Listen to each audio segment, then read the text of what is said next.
Bom dia. Para dar continuidade e finalizar nossa aula sobre a conquista, nesse vídeo eu vou falar um pouco sobre a conquista em si, sobre a chegada dos espanhóis e portugueses na América.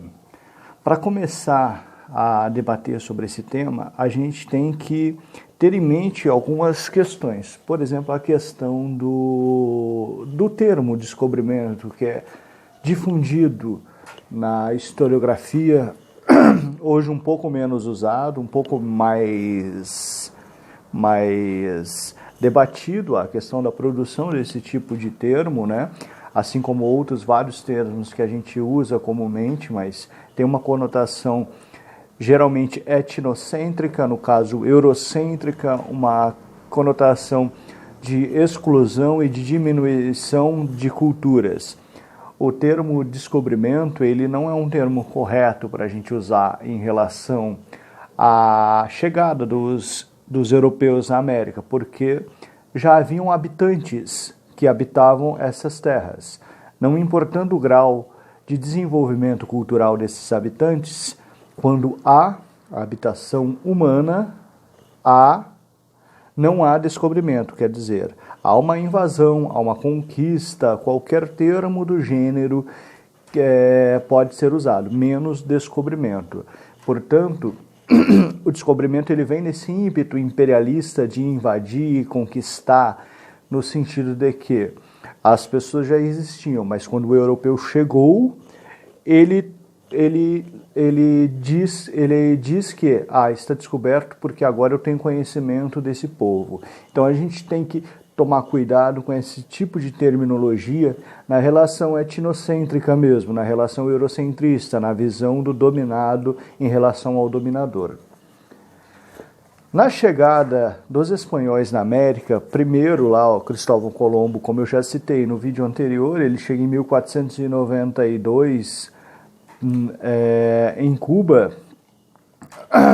na empreitada lá de expansão marítima, né? E só em 1519 que o cronista e conquistador Hernán Fernandes chega ao México, ele sai ali da ilha de Cuba e vai até o México para conquistar os povos que ali habitavam. Nesse momento eram os povos astecas. Lembrando que a história da América ela é rica e repleta de civilizações e comércio e pessoas em graus avançadíssimos cultural, pois dominavam a agricultura, eram povos muitas das vezes sedentários, dominavam a astrologia, dominavam colheitas, então a gente vê que não eram povos sem domínio de certa tecnologia em relação ao europeu. Eles não eram povos atrasados ou menos evoluídos, né? Essa palavra evolução também conota uma questão de dominação, porque né, quem é evoluído e quem não é evoluído. Inicialmente, com a chegada ali dos europeus, os astecas acharam que eram deuses, porque anos antes da chegada deles, houve alguns presságios, algumas visões de que os deuses estariam voltando, estariam ali abençoando, e eles chegariam em grandes navegações, montados em feras, em animais grandes, que também não se conhecia o cavalo, por exemplo. Quem trouxe o cavalo para a América foram os espanhóis, foram os europeus. Então, inicialmente, o choque ali da conquista não foi percebido inicialmente pelos astecas a questão de que esse povo veio para me dominar. Inicialmente, eles pensavam que eram deuses. Até que, depois de um tempo aí de acordos e dominações e imposições de armas, eles começaram a desconfiar. Eu acho que a gente foi enganado. Eu acho que esse povo não é Deus. Eu acho que esse povo não são nossos deuses que estávamos esperando. Mas, quando se deram conta dessa questão, já não havia mais como retomar muito atrás, não havia mais como conquistar, porque passaram-se alguns anos para essa tomada de consciência. Então, os espanhóis já tinham conseguido dominar por imposição de armas esse povo. E também a gente tem dois aspectos da conquista que andam em conjunto com a religião. Por exemplo, a imposição de armas faz o colonizado aceitar pura e simplesmente as imposições do conquistador? A resposta é meio óbvia e quer dizer que não, né? Porque por mais que você tenha uma imposição de armas e esteja submisso pela questão da violência, mas você mentalmente, no campo das mentalidades, não aceita essa imposição. Aí entra o papel da igreja no sentido de conquista das mentalidades, no sentido de ocidentalização. Qual foi o papel da igreja? O que começou-se a fazer? A igreja começou a catequizar, a ensinar latim, criou-se escolas, criou-se alguns monastérios para ensinar esses povos a cultura ocidental, para ocidentalizar. A cultura ocidental entende-se como a cultura europeia. E também esses povos eles eram demonizados, né? Eles eram tidos como adoradores, idólatras. Então, eles foram ensinados que tudo isso, toda a sua cultura era uma coisa ruim, era um fruto de demônios, de espíritos malignos. Então eles precisavam da salvação, eles precisavam conhecer o Deus católico, conhecer a fé católica para serem salvas. Então, em conjunto com a imposição de armas, entra o papel da igreja para convencer as pessoas no campo das mentalidades, para mudar a mentalidade e fazer com que as pessoas sejam conquistadas, que elas aceitem os sistemas de crença impostos a elas, que obviamente é um choque enorme cultural, né? É um povo que não congrega das mesmas questões, diferentemente de hoje, com o mundo globalizado, que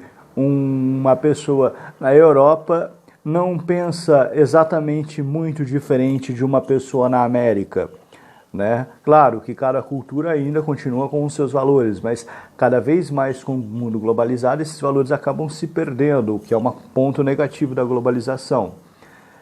Então, dito isso, também no caso do Brasil, é a mesma coisa. A diferença do Brasil para a América Espanhola é que os povos que habitavam a América Espanhola, vou citar aqui os astecas e os incas, não que não houvessem outros, né? Tem os maias também, que são um pouco mais antigos do que os astecas. Eles dominavam a escrita, os astecas, no caso, eles registravam em códices, que eram as pinturas. Deixa eu ver se eu tenho um exemplo aqui para mostrar para vocês. Aqui um livrinho sobre astecas.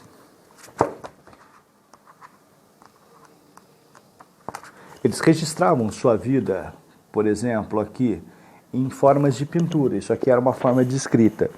Diferente dos indígenas brasileiros, dos povos originários no Brasil, eles eram ágrafes. O que quer dizer ágrafes? Eles eram povos que não dominavam a escrita, de cultura majoritariamente oral. Eles transmitiam seus conhecimentos por oralidade, contando mitos, contando histórias, sempre um ancião passando para os mais jovens. Isso não quer dizer que eram povos sem culturas, como foi visto por muitos anos, né?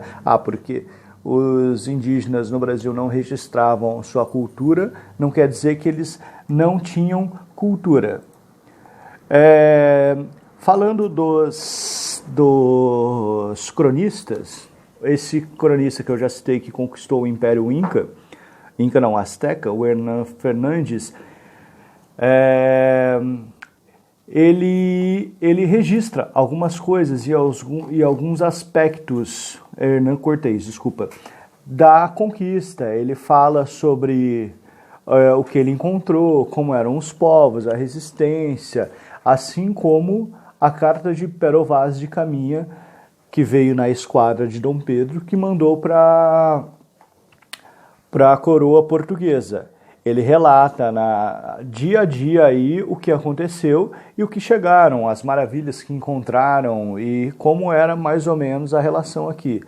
Outro ponto interessante também é a visão europeia no quesito humanidade, no quesito o que é ser humano.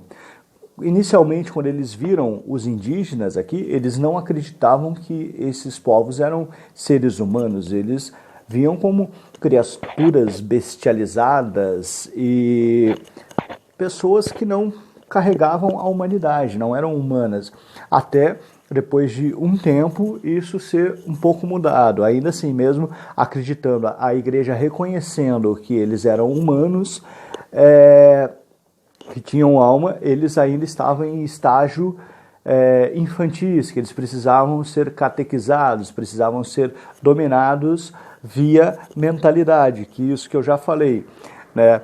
Então a gente, se pesquisar retratos, os primeiros retratos feitos pelos europeus sobre os índios, a gente vai ver que o parâmetro de humanidade do europeu eram os traços europeus, os traços fenótipos europeus. Então a gente vai ver muitos retratos dessa época produzidos, indígenas, com traços europeus, assim, apesar dos ornamentos ali, tá com um cocar, com uma arma feita indígena, né, um arco e flecha, mas ele tem um traço, um fenótipo europeu, um nariz diferente, um nariz como o europeu, um ombro, um biotipo europeu, porque essa era a visão, não é uma questão somente de preconceito, apesar de existir intrinsecamente essa questão, mas é uma questão de mentalidade, tipo, o que é ser humano? O europeu só conhecia o seu parâmetro, o seu padrão de ser humano. Na literatura sobre a conquista, a gente tem alguns exemplos. Por exemplo, os Lusíadas, que são sonetos decassílabos. Camões aqui ele descreve todo esse ímpeto expansionista, todo esse ímpeto aí de se lançar ao mar. E já no nosso tempo, aqui no século passado, século XX, tem esse rapaz aqui, grande poeta português, chamado Fernando Pessoa, que ele tem um livro chamado Mensagens, que ele descreve essa questão de Portugal, essa questão de se lançar ao mar. Tem um poema que ilustra bem essa questão, que é chamado Mar Português, que diz assim: ó mar salgado, quanto do teu sal são lágrimas de Portugal. Por te cruzarmos, quantas mães choraram, quantos filhos em vão rezaram, quantas noivas ficaram por casar, para que fosse nosso amar. Valeu a pena? Tudo vale a pena se a alma não é pequena. Quem quer passar para além do bojador, tem que passar para além da dor. Deus ao mar o perigo e o abismo deu. Ele ilustra um pouco esse destino, um manifesto aí que Portugal acredita que tem o destino do mar, até por uma questão que eu já comentei no vídeo anterior sobre a geografia indígena, né? A geografia portuguesa, que Portugal está no canto ali da Europa, portanto ele era destinado ao mar e foram pioneiros nas grandes navegações.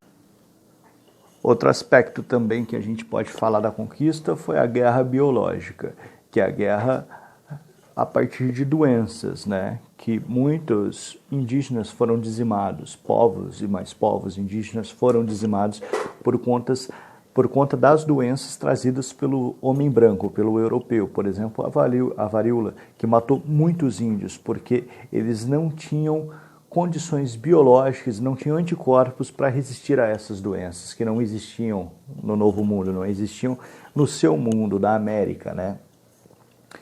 Então a gente vê três aspectos da conquista aí: a conquista por armas, a conquista biológica, a guerra biológica e a ocidentalização, que é o quê? É transformar os povos indígenas em europeus. Não exatamente transformar, mas colocar valores europeus, europeizados nos indígenas, para que aceitassem essa conquista.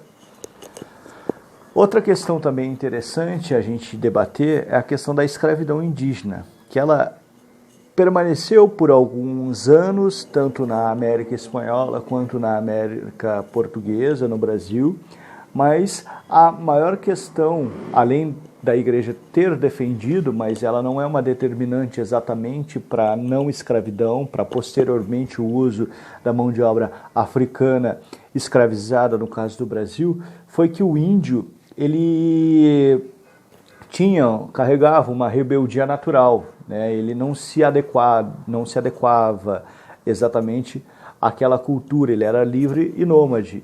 Então muitos indígenas morriam ao ter que trabalhar no trabalho forçado, morriam assim num sentido literal de morte mesmo, mas morriam de desgosto pelo choque cultural, né? Então também o insucesso da escravidão indígena se dá por isso, porque inicialmente, por exemplo, no caso do Brasil, o pau-brasil, que foi explorado no primeiro ciclo econômico do Brasil, que compreende de 1500 a 1530, ele foi utilizado nesse ciclo a mão de obra indígena para exploração desse produto, desse gênero, que era utilizado para a produção de tinta, de tecido no mundo europeu. Então aqui eu fecho o vídeo sobre a conquista das Américas e sobre essa questão da expansão e da chegada do Novo Mundo.